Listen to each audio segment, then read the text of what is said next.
हमारे उस्ताद मोहतरम हजरत मौलाना मुफ्ती काजी वसी साहब, काजी शरीयत मरकज़ी दारुल क़ज़ा इमारत शरिया फुलवारी शरीफ पटना बिहार, उड़ीसा झारखंड।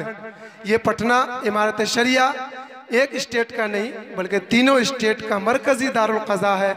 आप वहाँ के चीफ काजी हैं, आप हमारे बीच तशरीफ़ रखते हैं। आपके बयान से हम सब महजूज़ होंगे। अल्लाह तबारक व तआला हम सब को महजूज़ होने की तौफ़ीक़ अता फरमाए। अस्सलामु अलैकुम व रहमतुल्लाहि व बरकातुहू।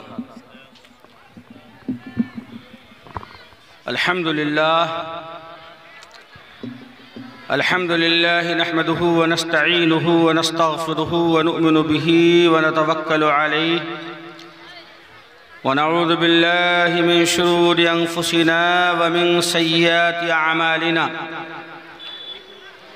मन यहदिहिल्लाहु फला मुज़िल्ल लहु व मन युज़लिल्हु फला हादिय लहु व नशहदु अन ला इलाहा इल्लल्लाह व नशहदु अन्न सय्यिदना व सनदना व नबियना व मौलाना मुहम्मद अब्दुहु व रसूलुहु। अम्मा बाद, अऊज़ु बिल्लाहि मिनश शैतानिर रजीम। बिस्मिल्लाहिर रहमानिर रहीम। वलहुन्न मिस्लुल्लज़ी अलैहिन्न बिलमारूफ। सदक़ल्लाहुल अज़ीम। वक़ाल नबी सल्लल्लाहु अलैहि वसल्लम खैरुकुम खैरुकुम लिअहलिहि व अना खैरुकुम लिअहली। वक़ाल नबी सल्लल्लाहु अलैहि वसल्लम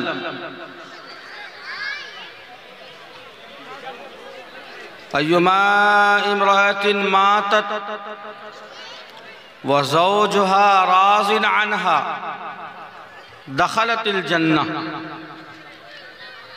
और कमा क़ाल नबी सल्लल्लाहु अलैहि वसल्लम।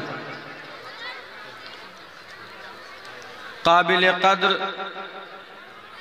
हज़रात उलमाए किराम और बारसोई सब डिवीज़न के काजी शरीयत हज़रत मौलाना काजी असरारुल हक कासमी साहब, नौजवानान मिल्लत, बुज़ुर्गान मोहतरम और हमारी दीनी बहनों, मुझे आज इस जलसे में शरीक होकर बेपनाह मसर्रत और खुशी हुई। और उसकी वजह यह है कि अगर आदमी पुख्ता इरादा करे, कुछ करने का जज्बा अगर उसके दिल में हो, सच्ची मेहनत और तसलसल के साथ जिद्दोजहद करे तो मंजिल का पता उसे मिल जाता है। हमारे अजीज़ मोहतरम मौलाना व मुफ्ती अलकास साहब कासमी, इनकी मेहनत और इनके अहबाब का खुलूस और आप सब का ताउन वाक़अतन काबिल कद्र है और मिसाली है। अल्लाह ताला कबूल फरमाए। ये एक छोटा सा दुबला सा बच्चा मुफ्ती अलकास साहब, मैं कहता था कि तुम पढ़ने के बाद क्या करोगे, तुम्हारी तो मजबूत दाढ़ी भी नहीं है और ना मजबूत जिस्म है, तो ये मुस्कुरा करके चले जाएं। फिर इन्होंने जब इफ्ताह क़ज़ा मुकम्मल कर लिया तो हमारे मशवरे से हदीस पढ़ाने के लिए ज़िला मधुबनी में एक अच्छे इदारे में इनको भेजा। तो उन्होंने कहा कि काजी साहब आपने ऐसे आदमी को भेजा है जो बिल्कुल बच्चा है। तो हमने कहा कि आप पहले इनसे पढ़ा कर देखें कि आपके मदरसे में मिजाज के मुताबिक ये सही मानों में सेट होते हैं या नहीं होते हैं। फिर मौलाना हसनैन साहब हैं वहाँ के जिम्मेदार और हमारे दोस्तों में जानने वालों में, उन्होंने कहा कि हम लोग बहुत खुश हैं और बहुत अच्छा आदमी आपने हमको दे दिया। तो इन्होंने कई सालों तक वहाँ दर्स व तदरीस की खिदमत अंजाम दी। बिस्फी ब्लॉक में है और बड़ी आबादी है, वो नूर चक वगैरह बिस्फी ब्लॉक का डॉक्टर शकील साहब जहाँ से नुमाइंदगी करते हैं, और फिर बाद में डॉक्टर फैयाज साहब वहीं से। तो वो हल्का बहुत मजबूत है, अहले इल्म का इलाका है। उसके बाद इन्होंने कहा कि मैं चाहता हूं कि हजरत अपने इलाके में खिदमत करूं। तो हमने कहा कि आपके बस का नहीं है, इसलिए कि हमारे इलाके में ये बारसोई का इलाका है। अब तो मेरा आना जाना इधर 4-5 सालों में कम हो गया है, वरना मैं बांसकोटा 2 बार आ चुका हूँ या 3 बार, ये मेरा चौथा या 5वां सफर है। गोविंदपुर आ चुका हूँ मैं, ग्वाल टोली और ये जो भी मोतबर आबादियाँ हैं, मेरा आना हुआ है जलसों में और मुख्तलिफ अनामीन से। मैं आपके बांसकोटा आ चुका हूँ, गोविंदपुर आ चुका हूँ। हमने कहा कि आपसे कैसे होगा, हमारे इलाके में तो एक धुर पर एक मन मौली साहब है, तो लेग पुलिंग बहुत है, पांव खींचना, आपसे नहीं हो पाएगा। कहा कि नहीं हजरत, हम चाहते हैं कि खुद कफील हम इदारा कायम करें। हमने कहा हिम्मत है तो करके देखो। इन्होंने कैसे कैसे करके जमीन हासिल की और रास्ता भी अभी पूरा कनेक्ट नहीं था, इन्होंने काम शुरू किया। तो मैं 2018 में लॉकडाउन से पहले गालिबन किसी जलसे में आया था या कहीं, तो ये मुझे गिरफ्तार करके ले आए। कहा कि सिर्फ आप वहां चलिए और आधा घंटा आप देखिए और फिर फौरन चले जाइए। अब जाहिर है कि मोहब्बत में हम तो वैसे भी बात नहीं काटते हम लोग, तो चले आए। तो देखा कि वो नीचे एक रूम बना हुआ था गालिबन और शेड था, और वो जो है टट्टी वगैरह इन्होंने लगा करके छोटा छोटा बच्चियों का क्लासरूम और नौजवान 2-3 असातिज़ा इन्होंने रख रखा था। दुआ हुई, जो हम लोगों का तरीका है, हौसला बढ़ाया और दुआ करा दिया और निकल गए। लेकिन हमने एक बात कही थी कि मौल साहब आप घबराइएगा मत, और मैंने जो कुछ कहा मैं इसलिए नहीं कि मैं बहुत फाजिल और बहुत काबिल हूं, बल्कि हमने अपने बुजुर्गों की बात कही।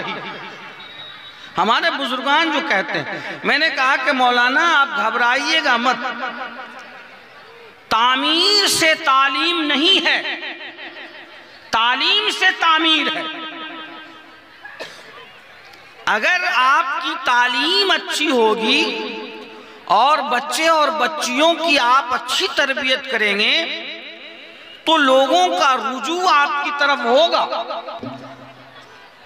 और फिर हमारे सोने पे सुहागा हमारे मौलाना मुफ्ती असरारुल हक कासमी साहब की नजर जिस पर पड़ जाए तो वो जर्रा आफताब हो जाए। समझिए, काजी कह रहा है, आम आदमी नहीं कह रहा है।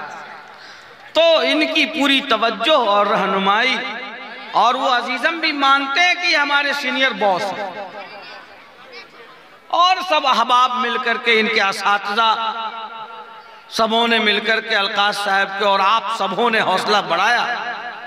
आज मैं जब आया और वहां से उतरने के बाद हमसे कहा कि हजरत यही है ना, तो मुझे ज़हन तो मेरा ठीक ठाक है, मैंने समझ रहा था मैं कि सड़क के किनारे ही है, तो मैं हैरत ज़दा रह गया। यार ये 2 सालों में ये मामूली बच्चा आखिर कैसे इसने मेहनत की, किन लोगों से राब्ता किया कि इतना मजबूत और पुख्ता इमारत इसने बनाया। और माशा अल्लाह ऊपर हमको ले गए ये तो वेल फर्निश्ड। आखिर कैसे इसने मेहनत की, कहां से मेहनत की? इसने मदरसा बनाया। तो मैं ताज्जुब में पड़ा और मेरी खुशी की इंतहा नहीं रही कि साहब देखिए, ये तो अभी 2018 में मैं आया था तो झोपड़ी में छोड़ के गया था, आज ये माशाअल्लाह आलीशान 2 मंजिला बिल्डिंग है और नीचे का हॉल काफी बड़ा है जो इन्होंने पिलर पे खड़ा किया है। तो वाकईतन मुझे लगा कि अगर सही सिद्क दिल से खुलूस के साथ मेहनत की जाए तो पत्थर से भी पानी निकालना मुमकिन है।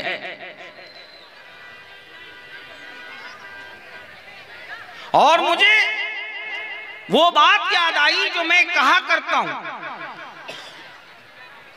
कि जवानों, ये सदाएं आ रही हैं, आबशारों से चट्टाने चूर हो जाएं जो हो अज़्म सफर पैदा। आप सफर का अज़्म पैदा करके देखो, चट्टाने खुद बखुद चूर हो जाएंगे। और इस ख्वाब को शर्मिंदे ताबीर किया आपके बेटे ने, आपके भतीजे ने, आपके अजीज ने, बांसकोटा के रहने वाले कम उम्र नौजवान ने। जो काम बड़ी उम्र का आदमी नहीं कर सका, इसने अपनी आबादी में बच्चे और बच्चियों की तालीम के लिए कर दिया कि यकीन हुक्म अमल में हम मोहब्बत पाते हैं आलम, जिहादे जिंदगानी में यह मर्दों की शमशीर है। यह हकीकत है। इसलिए ऐसे नौजवानों की कद्र करनी चाहिए, खूबियों पर नजर रखनी चाहिए, खामियों को दरगुजर करना चाहिए, नसीहत करनी चाहिए, मुखलिसाना मशवरा देना चाहिए, हौसला बढ़ाना चाहिए, सपोर्ट करना चाहिए, ताकि इससे आगे और भी गांव के लिए, इलाके के लिए अच्छा काम वो कर सकें। ये वजह है, ये मैंने महसूस किया। इंशाअल्लाह जरूर आप सब ताउन करेंगे और मशवरे से नवाजेंगे ताकि एक बच्चा इलाके के लिए, गांव के लिए अच्छा काम कर सके। आखिर इसमें पढ़ेंगे, यहीं के बच्चे पढ़ेंगे, यहाँ की बच्चियां पढ़ेंगी, सबसे बड़ा फायदा यहाँ होगा। बाद में बलथर को होगा, बाद में पहाड़पुर को होगा, बाद में गोविंदपुर को होगा, लेकिन मेन फायदा तो पहले बांसकोटा को होगा ना। इन चीजों को हम सामने रखें तो इंशाअल्लाह हमारे नौजवान उलमा अच्छा करेंगे और उसका निसाब तालीम भी बेहतर होगा।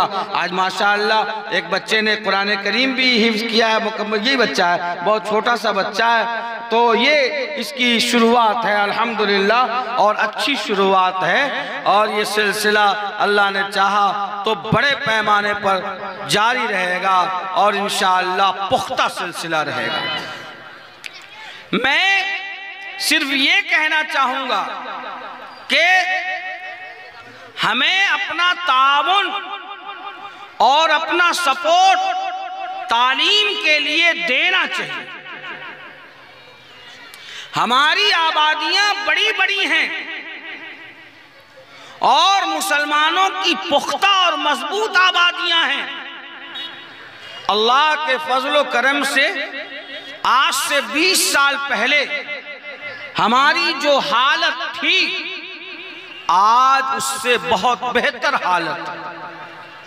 गौर कीजिए, आज से 20 साल पहले हमारे बच्चों का है, बच्चा ठीक से बैठ, नहीं बैठो, ठीक से बैठो, ठीक से बैठो बेटा, अच्छी तरह से बैठो। जो पहनावा ओढ़ावा, जो लिबास, जो खान पान आज से 20 साल, 25 साल, 15 साल पहले था, यकीन के साथ बताइए आज उसमें तब्दीली आई है या नहीं आई? आज अच्छा हुआ या नहीं हुआ है? यहाँ देखिए तो कितने लोगों के कैसे कैसे टी शर्ट हैं और शर्ट हैं, और बच्चों का ये पैंट देखिए कितना उम्दा है, और ये कपड़े देखिए कितने अच्छे हैं। तब्दीली आई, यकीनन आई है। सारी परेशानियों के बावजूद मेयारे जिंदगी और लाइफ स्टेटस में इजाफा हुआ। ये हकीकत है। लेकिन बदकिस्मती इस बात पर है कि तालीम के मैदान में और आला तालीम के मैदान में जो तरक्की हमें करनी चाहिए थी और जहां तक पहुंचना चाहिए था, हम वहां तक पहुंचने में नाकाम हैं और असमर्थ रहे।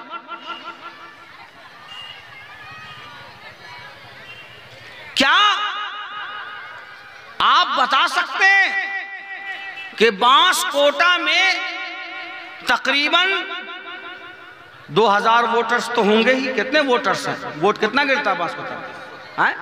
3200। वाह, मैंने 2000 सोचा था लेकिन 3200 फरमा रहे। 3200 वोटर्स हैं, यानी एडल्ट बालिग मर्द औरत। इतनी बड़ी आबादी बांसकोटा तन्हा है कि एक और गांव मिलाकर इसी के मुकाबले में एक पंचायत अकेले। 3200 आबादी वाले बांसकोटा में MBBS डॉक्टर कितने हैं? 0 दे दीजिए आप।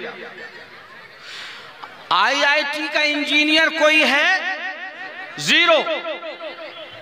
बीटेक इंजीनियर कोई है? 0। क्या मुफ्ती साहब, क्या है ये? खाली जलसा करने से और मुंह मियां मिट्ठू बन जाने से काम नहीं चलेगा। 3200 मुसलमानों की आबादी यानी वोटर्स हैं इतने, इसका मतलब यह है कि सीधा ये 7000 की आबादी है, 8000 की आबादी है। दीन की तालीम के लिए तो कुछ न कुछ इंतजाम हुआ। आपकी जामे मस्जिद है बड़ी, मदरसा भी होगा, ये भी मदरसा है। चलो कलेमा नमाज के लिए अल्हम्दुलिल्लाह उलमा ने फिक्र की, मेहनत की, डांटा डपट किया, तो मकतब का निजाम कायम हुआ। और ये भिखमंगी करके मौलाना सब लाते हैं और कौम के बच्चों को किसी तरह से अल्लाह रसूल और कलेमा और नमाज सिखाते हैं। सही है। इसके अलावा हमने क्या किया? इतनी बड़ी आबादी और हम एक MBBS डॉक्टर नहीं बना सके, हम एक इंजीनियर बीटेक और एमटेक नहीं बना सके, तो IIT और BPSC और UPSC में कहां से हम अपने बच्चों को ले जा सकेंगे? क्या ये सही है? क्या इसी पोजीशन में रहकर हम इज्जत पा सकते हैं? हमारा बच्चा 12 साल 15 साल का हुआ नहीं कि दिल्ली, मुंबई, कलकत्ता, बनारस गिलास मांजने के लिए। क्या मुसलमान के बच्चे सिर्फ प्लेट उठाएंगे होटलों में? जरा गौर करो लोगों, और शर्म भी करो। क्या हमारे बच्चे गिलास मांजने के लिए? क्या हमारे बच्चे प्लेट उठाने के लिए? क्या दिल्ली और कलकत्ता और मुंबई की गलियों में हमारे बच्चे रिक्शा चलाने के लिए हैं? क्या ये बच्चों पर जुल्म नहीं है? हम मकान का बजट बनाते हैं, कपड़े का बजट बनाते हैं, शादियों में अखराजात का बजट बनाते हैं, सारे बजट हम बनाते हैं। लेकिन है कोई आदमी जो इस मजमे में खड़ा होकर कहे कि मैं अपने बच्चों की तालीम का बजट बनाता हूं और मैंने ये सोचा है कि मैं अपने बच्चे की तालीम पर इतना पैसा खर्च करूंगा? है कोई आदमी?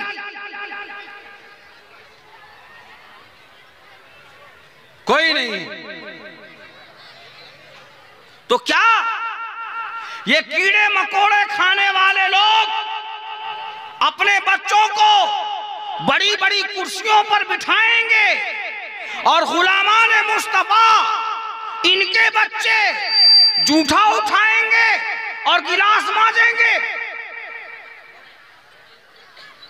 क्या ये उम्मत इसी काम के लिए बर्पा की गई है? क्या हम इसी काम के लिए दुनिया में भेजे गए हैं? याद रखो बांसकोटा के लोगों, नाबालिग बच्चे से काम करवाना, कमाई करवाना और नाबालिग बच्चों की कमाई खाना नाजायज है। शरन हटिए मौलाना काजी साहब, शरन नाजायज है। पूछो काजी से, पूछो मुफ्ती से। 12 साल के बच्चे को भेज देते हो दिल्ली में और वो अब उस बड़े लोगों के माहौल में छोटा बच्चा जो गिलास उठाता है, जो दूसरे की शराब खरीद के लाता है, जो दूसरे को पिलाता है, खुद भी शराब पीने का आदी बन जाता है।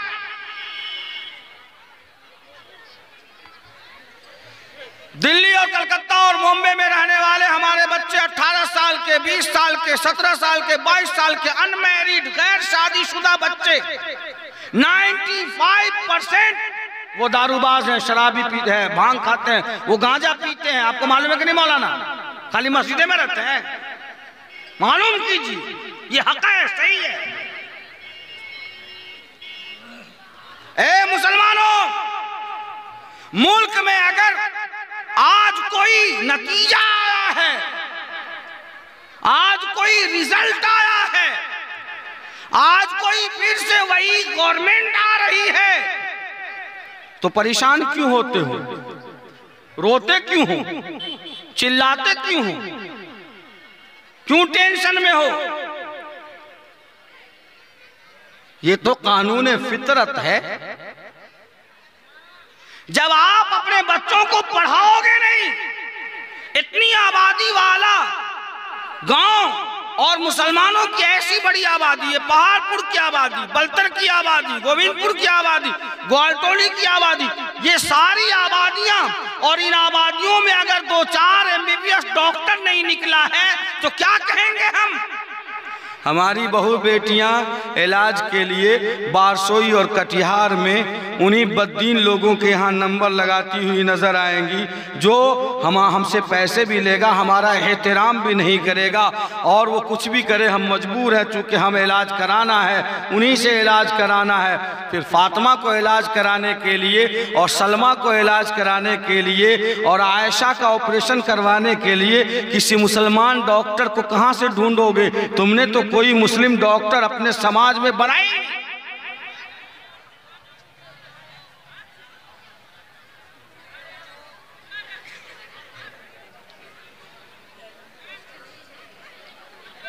ए मुसलमानों, अगर इज्जत के साथ जीना चाहते हो, बेदार कौम की हैसियत से जिंदगी गुजारना चाहते हो, तो आज के इस जलसे में वादा करो, आज़्म करो और पक्का इरादा करो कि हमें अपने बच्चों को आला तालीम दिलाना है। जो बच्चा हमारा 5th क्लास में, 6th क्लास में, 7th क्लास में, 8 और 9th में है, हम उसको नीट की तैयारी करवाकर डॉक्टर बनवाएंगे। हम IIT की तैयारी करवाकर क्वालिटी का इंजीनियर बनाएंगे और एक्सलेंस करेंगे। हम कॉम्पिटिटिव एजुकेशन, मुकाबला जाती तालीम में अपने बच्चों को बढ़ाएंगे।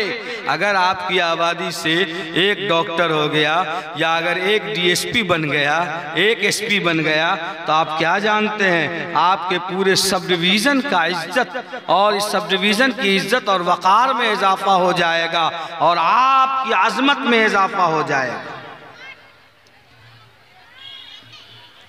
इसलिए तालीम के लिए बजट बनाइए। आप ये तय कीजिए कि एक महीने में 1000, 1200, 1500, 700, 500 रुपए अपने बच्चे को पढ़ाने के लिए निकाल देना है, अपनी बच्ची को पढ़ाने के लिए निकाल देना। मरी बकरी अल्लाह के नाम पर, मरी बकरी अल्लाह के नाम पर मौलवी साहब दाखिला कर लो, भांग धतूरा खिला के ऐसे ही पढ़ा दो, जो हो गया सो हो गया, जो नहीं हुआ सो अल्लाह के राह में है। इस तरह से काम नहीं चलेगा,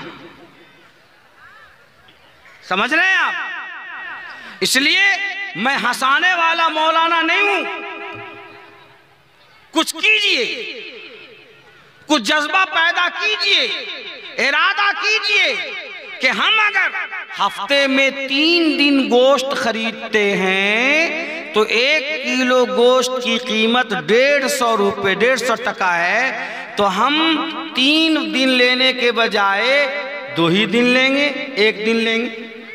बंद नहीं कर सकते हम, चलो कोई बात नहीं है, खाया जीवन कैसे बंद होगा, लेकिन कम तो कर सकते हैं। तो अगर हमने हफ्ते में 1 सालन बंद कर दिया तो 4 हफ्ते में 1.5, 600 रुपए हमने गोश्त से बचा लिया। देखिए गौर करो नौजवानों, आप समझिए इस बात है नहीं, बचा लिया नहीं, कितना बच गया? 1 महीने में 600। और अगर हफ्ते में 1 दिन मछली खरीदते हो तो कम से कम 4 हफ्ते में 2 मछली कम कर दो, कद्दू पे बैगन ही पे गुजारा कर लिया जाएगा। और जब प्लेट में आए तो नियत कर लो कि मैं आज इसलिए मछली नहीं खा रहा हूँ कि ये पेट काट कर ये पैसा बउआ और नन्हा और मुन्ना मासूम बच्चे की तालीम में लगाकर उसे इंसान बनाना है, तो लुकमा अंदर जाएगा इंशाअल्लाह। यही इकोनॉमिक है, इसी को कहते हैं। तो वही जो हमारा खर्च है, हम अपने खाने की क्वालिटी से थोड़ा सा कंप्रोमाइज कर लेते हैं तो हमारा ये मुन्ना नन्ना मुन्ना सा बच्चा अच्छे स्कूल में पढ़ जाएगा और अच्छी तालीम हासिल कर लेगा, तो हम पर कोई फर्क पड़ेगा? ऐ मुसलमानों, मेरा ये मानना है कि तालीम से दूरी ये मुसलमानों की बेबसी नहीं बल्कि बेहिसी है और बेगैरती है और बेशर्मी है। जब तक तालीम नहीं आएगी हमारी कौम इज्जत के साथ जिंदगी नहीं बसर कर सकेगी। बस वही होगा, दिल्ली के किसी इलाके में रिक्शा चलाते हो, कहां घर है? कटिहार, मारो बिहारी अड़ में, यही सुनना पड़ेगा। हम इसलिए दुनिया में नहीं आए। और याद रखो नौजवानों कि अब कोई भी तुम्हें अपनी हुकूमत का हिस्सेदार बनाना नहीं चाहता। तुम्हें तिजारत में, मईशत में, मुलाजमत में, नौकरियों में, कारोबार में, सियासत में अपना हिस्सेदार नहीं बनाना चाहता है, बल्कि तुम्हें खुद मेहनत करके उस मकाम पर जाना होगा। और याद रखो 7 समंदर पार से अब कोई मोहम्मद इब्ने कासिम आकर तुम्हारे बच्चों के हाथों में, हमें खुद ये करना होगा, कोई नहीं पूछने वाला है हमारा, हमें खुद करना होगा, हमें अज़्म करना होगा, इरादा करना होगा। और जिस दिन ये हमारे दोस्तों ने, नौजवानों ने ठान लिया कि हमें कुछ करना है, भूखे रहकर भी अपने बच्चों को पढ़ाना है, तो इंशाअल्लाह ये मासूम बेटे और नन्ही बेटियां पढ़ जाएंगे इंशाअल्लाह। और अगर 10 साल, सिर्फ केवल 10 ईयर्स ओनली, सिर्फ 10 साल अगर हमारे नौजवानों ने एजुकेशन के लिए बजट बना लिया, हर घर के आदमी ने तय कर लिया अपने बच्चों के बारे में, तो 10 साल के बाद आप रिजल्ट देखेंगे इंशाअल्लाह। हम ज़रूर किसी न किसी मुकाबले वाले मैदान में खड़े होंगे, इसलिए कि हम जब इरादा करेंगे तो अल्लाह अल्लाह की मदद आएगी। और कोशिश करने वाले की कभी हार नहीं होती। चींटी को देखा है, चींटी कोशिश करने वाली जानवर है, उसकी कभी हार नहीं होती है। वो बहुत मामूली चीज़ है, लेकिन मेहनत करते करते बड़े से बड़े ढेले को अपने सुराख तक ले जाती है। इसलिए कि मेहनत करने वाले की हार नहीं होती। करोगे इंशाअल्लाह? अरे कोई अपने बच्चों को आला तालीम दोगे या नहीं दोगे? कहाँ कोई तैयार है भाई? मौल साहब देंगे हम सब। कौन इरादा कर नहीं पढ़ाना है या मौलवियों के पीछे लगे रहोगे? खाली पढ़ा दो अल्लाह के नाम पर, फ्री में पढ़ा दो, फ्री में। मुफ्तखोरी का मिजाज जब तक खत्म नहीं होगा, तालीम में एक्सीलेंस नहीं होगा। मुफ्तखोरी का मिजाज खत्म करो। ये इल्म इतना अजीम है और चाहते हो कि फ्री में मिल जाए, इसलिए तालीम का बजट बनाइए। नहीं मायूस है इकबाल अपनी किश्त वीरां से, नहीं मायूस है इकबाल अपनी किश्त वीरां से। जरा नम हो तो ये मिट्टी बड़ी जरखेज है साकी।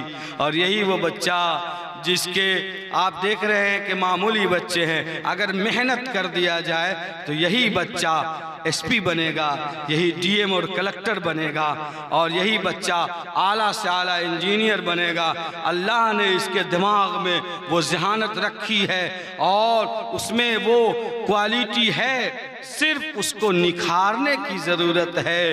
ये एक ऐसे ही पड़ा हुआ पत्थर है, अगर इसको तराश दो, खराश दो तो खूबसूरत मूर्ति और ताजमहल बन सकता है। कि एक पत्थर की भी तकदीर समझ सकती है, शर्त यह है कि सलीके से तराशा जाए। इसलिए ये मेरा पहला पैगाम है। मैं चाहे 2 घंटे गुफ्तगू करूं या 5 मिनट गुफ्तगू करूं, हासिल यही है कि तालीम के लिए अपना कुछ खर्च कीजिए। करेंगे ना इंशाअल्लाह? अब ईमानदारी के साथ उठा दो, अल्लाह आप सबको कबूल फरमा। और इस मामले में मर्दों के साथ हमारी बहनें उनका अहम रोल होना चाहिए। वो मेहनत करें, वो कुछ खर्ची काटें। माँ के जोर से बच्चे पढ़ते हैं। ईमानदारी की बात मैं कहूँ तो अपनों के दरमियान सही बात कहने में कोई हिचक नहीं होनी चाहिए, कोई झिझक नहीं है। मेरा ये मानना है कि मैं अगर आज किसी लायक भी हूँ और अल्लाह ने अगर इस लायक बनाया कि आप हमें इज्जत देते हैं और आपने इकराम के साथ मुझे इस कुर्सी पर बिठाया, तो मैं समझता हूँ कि मेरी तालीम में सिर्फ़ और सिर्फ मेरी वालदा मोहतरमा मरहूमा का रोल रहा कि जिन्होंने एक मौके पर, मुझे याद है कि कुरान करीम जब मैं पढ़ता था बचपन में, तो मौलाना को उस ज़माने में मकतब के मौलवी साहब को 10 रुपये महीना दिया जाता था पाबंदी से। इत्तेफाक से पैसे नहीं थे उस ज़माने में एक महीने, तो उन्होंने कहा कि जो पैसे नहीं जमा करेगा उसको मकतब से उठा दिया जाएगा। अम्मी ने कहा कि नहीं, मकतब से नहीं उठना है, तुमको जाना है, मौलवी साहब को पैसा मिल जाएगा। और वालदा मरहुमा ने जो चावल बनता है खाने में, जिसको हमारे यहाँ सीधा कहते हैं, उसको बेचकर उस ज़माने में 2 रुपये या 1.5 रुपये जैसे भी बिका हो, और फिर 10 रुपये जनाब मौलवी साहब तौहीद अमीन मरहूम थे उनका नाम, उनको अदा किया। और वो मेरी ज़िंदगी का टर्निंग पॉइंट बना। और जो बच्चे मकतब से उठ गए वो आज भी दिल्ली और कलकत्ता में वो यूं ही होटलों में या किसी दुकान में काम कर रहे हैं। वो मेरी लाइफ का, और इस टर्निंग पॉइंट में हाथ मेरी वालदा का रहा। इसलिए मैं अपनी बहनों से कहूँगा कि अगर हमारी बहनें जागरूक हो जाएं और बेदार हो जाएं कि हमें अपने बच्चों को पढ़ाना है, और नाबालिग बच्चे की कमाई खाना नाजायज़ है, उससे काम करवा के मजदूरी हासिल करना ये नाजायज़ है। ये हमारी बहनें आज तय कर ले, कल से देखिएगा बांसकोटा में एक नया इनकलाब बर्पा हो जाएगा इंशाअल्लाह। ये पहली बात हुई जो मैंने कह दी।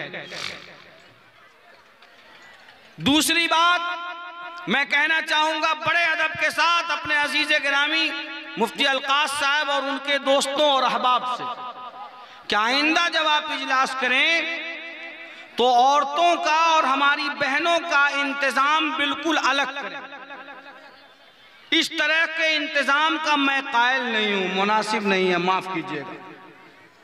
इसलिए हमारी बहनों के लिए सेपरेट इंतजाम कीजिए, और अगर पर्दा लगाते हैं तो ऊंचा पर्दा लगाइए और उनका रास्ता अलग कीजिए, ताकि हमारे शरई जलसों में बाकायदा तौर पर शरीयत का पासो लिहाज है। हम मानते हैं कि सब हमारे गांव की बेटियां, बहनें, खाली, खाला, चची और हमारी सब बहनें हैं, लेकिन बावजूद इसके जब हम कहीं जमा होंगे तो शरीयत के दायरे की रियायत करते हुए जमा, ताकि वो मैसेज कहीं और जाए ना और लोग इस तरीके को बेहतर न समझें। इसलिए आइंदा इसका जरूर ख्याल किया जाएगा। हम अपनी बहनों से कहना चाहेंगे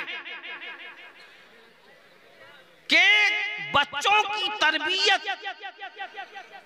और उनकी जिंदगी को संवारने की जिम्मेदारी माँ की है, और माँ की गोद, जो बच्चा दूध पीता है और चलने लगता है, ये माँ का गोद जो है ये बच्चे के लिए पहला मदरसा और पहली तालीम गाह है। माँ के गोद में बच्चा होता है, जब वो पहले बोलने लगे तो उसको कहना चाहिए, कहो बेटा अल्लाह अल्लाह अल्लाह। हमारी बहनें कहती हैं कहो बेटा अब्बा अब्बा। अरे अब्बा दादा तो कहेगा ही, अल्लाह कहलवाओ। समझिए रे लड़का अभी सबको बांध के इससे लटका देंगे, एकदम चुप रहो, खामोश रहो। तो ये तरबियत का मरहला है। अब हमारी बहनें उसको अपने गोद में, जब तक बच्चा चलने लगे और 2 साल में बोलने लगता है अब्बा पानी दादा रोटी करने लगता है, उसको अल्लाह अल्लाह सिखाओ। जब वो चलने लगे तो उसको सिखाओ ला इलाहा इल्लल्लाह, ला इलाहा, बेटा कहो तो ला इलाहा, बेटा कहो तो ला इलाहा, ऐसे करके तरबियत करो। हमारी बहनें तो आजकल ड्रामा करती है, मोबाइल कान में लगा देती है और वो गाना सुन के बच्चा खेल रहा है। अरे क्या कर रही हो भाई? आपको मालूम होना चाहिए कि बच्चा के पैदा होने के बाद कहते हैं कि पहले दायां कान में अजान दिलाओ और बाएं कान में तकबीर के कलिमात कहलवाओ, इकामत के कलिमात कहलवाओ, तकबीर के। क्यों? ताकि उसके दिल पर जो पहली आवाज पड़े वो वहदानियत की आवाज पहुंचे, अल्लाह की आवाज पहुंचे, शैतान उस बीच में अपना काम न कर जाए।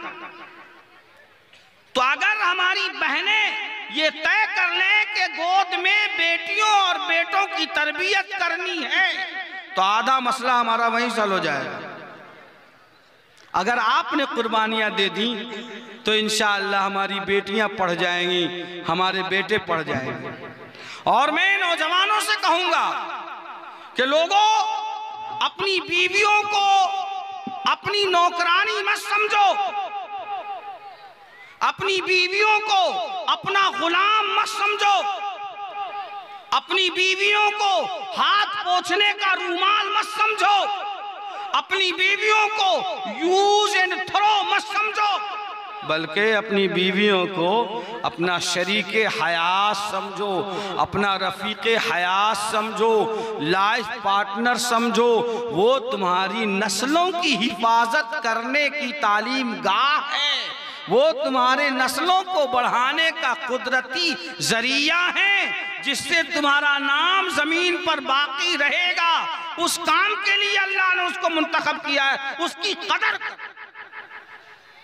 वाशिरूहुन्ना बिल मारूफ, अच्छा बर्ताव करो बीवियों के साथ।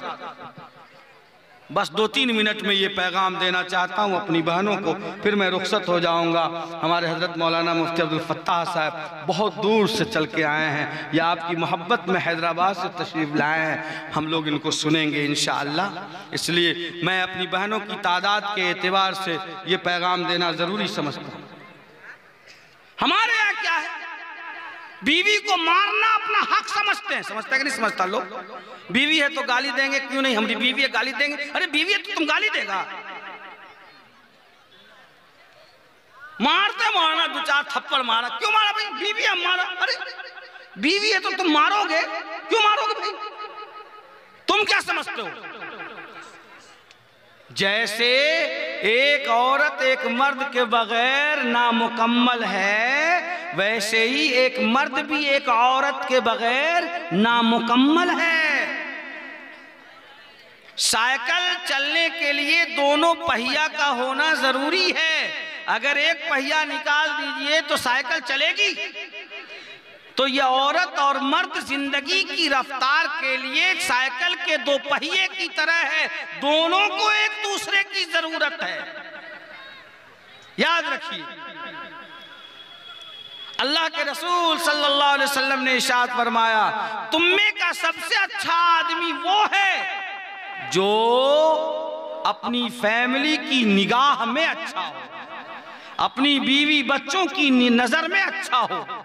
बाजार में तो बहुत अच्छे हैं, जलसे में बहुत अच्छे हैं, मजलिस में बहुत अच्छे हैं, और घर आए तो बीवी को 10 गाली, बच्चों को डांट बांटना, बर्तन फेंकना और लोटा फेंकना। अरे ये क्या है? तुम अच्छे आदमी नहीं हो। अच्छा आदमी वो है जिससे बीवी भी खुश रहे, बच्चे भी खुश रहे। अगर बीवियों की तरफ से कुछ कोताही हो तो माफ करने का मिजाज बनाओ। कुरान ने कहा, इन्न मिन अज़वाजिकुम व औलादिकुम अदुव्वन लकुम फहज़रो। बीवियां हैं, कमी हो सकती है, बच्चे हैं, गलतियां हो सकती हैं। अल्लाह ने तुमको मर्द बनाया है, माफ करो, छोड़ो, दरगुजर करो, नजरअंदाज करो। बात का बतंगड़ मत बनाओ, राई का पहाड़ मत बनाओ, तिल का ताड़ मत बनाओ। इसलिए मैं नौजवानों को कहूंगा कि अपनी बीवियों का हक अदा कीजिए, हुकूक अदा कीजिए। और शरीयत ने जो कहा है, वलहुन्ना मिस्लुल्लज़ी अलैहिन्ना बिल मारूफ, कि जैसे मर्दों का हक औरतों पर है, औरतों का हक भी मर्दों पर है। तुम चाहते हो कि जब मैं बाहर से आऊं तो मेरी बीवी मुझे चाय पिलाए, पानी दे, खाना लेकर आए। वैसे बीवी की भी ख्वाहिश है कि जब मेरा शौहर बारसोई से आए तो नहीं रसगुल्ला तो कम से कम जलेबी ही लेकर तो आए सही। जब मेरा शौहर बाहर से आए तो कम से कम मिठाई लेकर ना आए तो कम से कम चेहरे पर मुस्कुराहट ही हो। तुम आए हो आंख लाल पीले किए हुए, क्या समझता? तुम्हारे बाप की जागीर है क्या? तुम्हारी बीवी तुम्हारी नौकरानी है क्या? ये हराम है। एक साहबी आया और कहे, या रसूल अल्लाह, मैं जब भी घर जाता हूं तो मेरी बीवी बहुत बोलती है, क्या करूं? मारने की इजाजत है? हुजूर ने फरमाया कि नहीं। कहा कि समझाओ। उन्होंने कहा कि बहुत समझाते हैं, समझती ही नहीं है। जब जाते हैं घर तो 4 बात सुनाती है, तो सब्जी नहीं है तो फला नहीं है, तो कहाँ घूमता रहता है, तो चौक में बैठा रहता है। पिटाई की इजाजत दीजिए। हुजूर ने कहा मार नहीं सकते। कहा फिर क्या करें? कहा कि अगर समझते हो कि निभाह नहीं हो सकेगा तो अलहदगी इख्तियार कर लो। दोनों ने कहा, या रसूल अल्लाह, अलहदगी इख्तियार कर लेंगे तो वो सीधा बांसकोटा से जा करके ग्वालटोली में रुकेगी, बीच में कहीं नहीं रुकेगी। हमारे तो छोटे छोटे बच्चे भी हैं, उनका क्या होगा? तो अल्लाह के रसूल सल्लल्लाहु अलैहि वसल्लम ने कितनी प्यारी बात फरमाई। आपने फरमाया तो फिर सब्र करो, अल्लाह ताला अज्र देगा। खामोशी इख्तियार करो, सब्र करो, खामोश रहो, अल्लाह अज्र देगा। लेकिन मारने की इजाजत नहीं है। ये तो मर्दों को कहा गया, औरतों को कहा गया। बहुत जबान चलाती हो, गीबत बहुत करती हो, 40 साल शादी को हो गए, अभी भी ईद पे कहती हो कि जब से इस घर में आई है कभी हमको सुख न मिला। अरे बेटा पुता हो गया, नाती पोता हो गया, और तुम कहती हो कि हमको सुखे नहीं मिला। ये साड़ी पसंद है, बारसोई सिलाए। अरे कब हमारी पसंद का आपने ख्याल किया? जाइए जो मन में आकर, हमको कब आपने बढ़िया कपड़ा दिया? अरे बढ़िया कपड़ा नहीं दिया तो शादी को 40 साल कैसे हो गए? नाशुक्री का मिजाज खत्म कीजिए। अल्लाह के रसूल सल्लल्लाहु अलैहि वसल्लम ने इरशाद फरमाया कि औरतें सबसे ज़्यादा जहन्नम में जाएंगी। वजह यह है कि लिअन्नहुन्ना यकफुरनल आशीर, वो अपने शौहर की नाशुक्री बहुत करती हैं, बहुत नाशुक्री करती हैं। हमको कभी सुख न मिला, कभी चैन न मिला, ये मिजाज ख़त्म करना होगा, फरमाबरदारी करना। आका सल्लल्लाहु अलैहि वसल्लम ने फरमाया कि जिस औरत की मौत इस हाल में आए कि उसका शौहर उससे नाराज नहीं था, खुश था, अय्युमा इम्रातिन मातत व ज़ौजुहा राज़िन अन्हा दखलतिल जन्नह, वो औरत जन्नत में जाएगी। अल्लाहु अकबर। हुजूर ने फरमाया कि जो औरत 4 काम कर लेगी जन्नत के जिस दरवाजे से चाहे दाखिल हो जाए। पहला काम अलमरतु इज़ा सल्लत खम्सा, 5 वक्त की नमाज पढ़ना। औरतें रोजा तो खूब रखती हैं, नमाज पढ़ने में डंडी नहीं डंडा मारती हैं, नमाज तो साफे नहीं पढ़ती। नमाज पढ़ना 5 वक्त की एक काम। वसामत शहरहा, रमजान के रोजे रखना दूसरा काम। वहसनत फरजहा, शर्मगाह की हिफाजत करना। शर्मगाह की हिफाजत का मतलब क्या है कि जिन चीजों का छुपाना शरीयत में वाजिब है उनको छुपाना। ब्लाउज पहनकर ये पेट और पीठ और गर्दन दिखलाना हराम है। तालाब पे नहाती रहती हो, नौजवान लोग गुजर रहे हैं, शर्म नहीं आती? ये नाजायज है, ये गलत बात है, इसको बंद कीजिए। ये औरत की इफ्फत और पाकदामनी के खिलाफ है। कमाल है, सर ढांकने के लिए हिजाब के मसले पर पूरा कर्नाटक और पूरा हिंदुस्तान जलने लगा, और यहाँ पूरा का पूरा बदन साफ है, पूरा पेट खुला हुआ ब्लाउज में, और ऐसे लोग नहा रही हैं हमारी बहनें, तो उसके लिए हमें कोई आपत्ति नहीं है। शर्म करो। कहता हूं वही बात, समझता हूं जिससे हक, मैं ज़हरे हलाहल को कभी कह न सका कंद। जो गलत बात है उस पर बरक कीजिए, बंद कीजिए, खत्म। वअहसनत फरजहा, अपने शर्मगाह की हिफाजत करना, ये तीसरा काम है। ए लड़को गौर से सुनो, है मोबाइल वाला, तुम चुप, बदमाशी मत करो, एकदम साइलेंट रहो। कितनी बड़ी बात है, तुम उसको समझो बेटा, ऐसे मत करो। हुजूर ने फरमाया कि तुम 2 चीज की जमानत दे दो, मैं जन्नत की जमानत दे दूंगा। 2 चीज की जमानत। कौन चीज? एक जो दोनों जबड़े के बीच में है जबान, गीबत बहुत करती हो, मर्द भी औरतें भी। औरतें तो नंबर 1 है, झूठ बोलना, गीबत करना। जबान को कंट्रोल कर लो, एक काम। और जो तुम्हारे दोनों रानों के बीच में है, यही हदीस के अल्फाज हैं, यानी शर्मगाह।